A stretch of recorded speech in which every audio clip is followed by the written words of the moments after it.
In a vast forest where morning mist always blurs the paths and sunlight filters through the leaves little by little,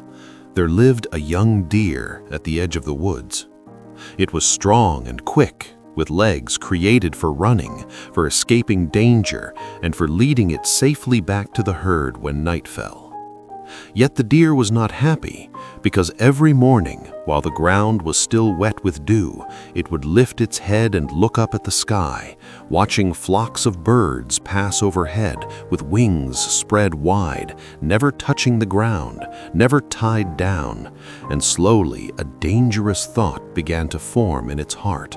that perhaps running was too ordinary, and perhaps being born to fly was what truly mattered. From then on, the deer started looking up more than looking down. When it ran, it no longer paid attention to the familiar paths beneath its feet, and when it drank from the stream, it no longer listened for warning sounds in the forest, because its mind was fixed only on wings and sky. One evening, carried by the wind, a whisper seemed to rise from nowhere, saying that flying meant being seen and admired, while running was nothing more than hiding, and the deer believed it, unaware that the whisper did not come from the birds at all. Another afternoon, the deer met an old crow perched on a dry branch and asked whether flying was truly better than running.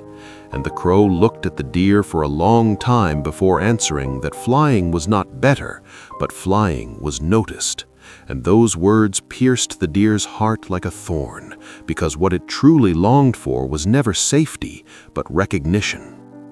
From that moment on, the deer began stepping out of the deep forest, climbing high rocks, standing in open spaces without cover, running where it was most visible. Not because it needed grass or water, but simply because it wanted to be like the birds. The other deer warned it that such places were not meant for deer, that too much light would attract danger, but it refused to listen, saying they were too afraid and that it wanted more than that.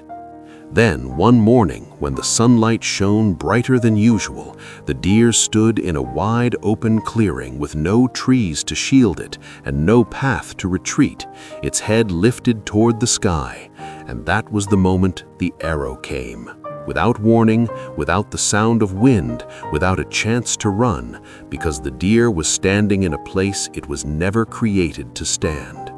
It fell, and in that moment between life and death, while the sky remained blue and the birds continued to fly as if nothing had happened, for the first time the deer stopped looking up and looked down at its legs, the same legs that once carried it through dense forests, away from predators and back to its herd. And it realized that it had never been weak, it had only forgotten what it was created to do. A small bird landed nearby, but it could not save the deer, could not help it stand, and could not stop the arrow, because birds were not created to save deer, just as deer were not created to fly.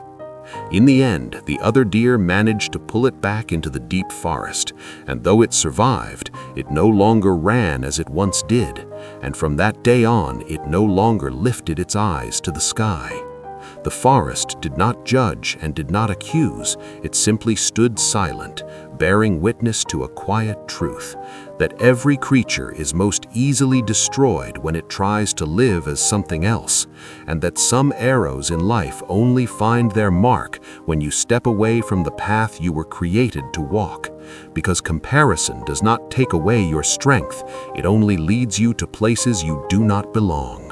And perhaps that is what Scripture gently reminds us when it says, each one should test their own actions, then they can take pride in themselves alone without comparing themselves to someone else.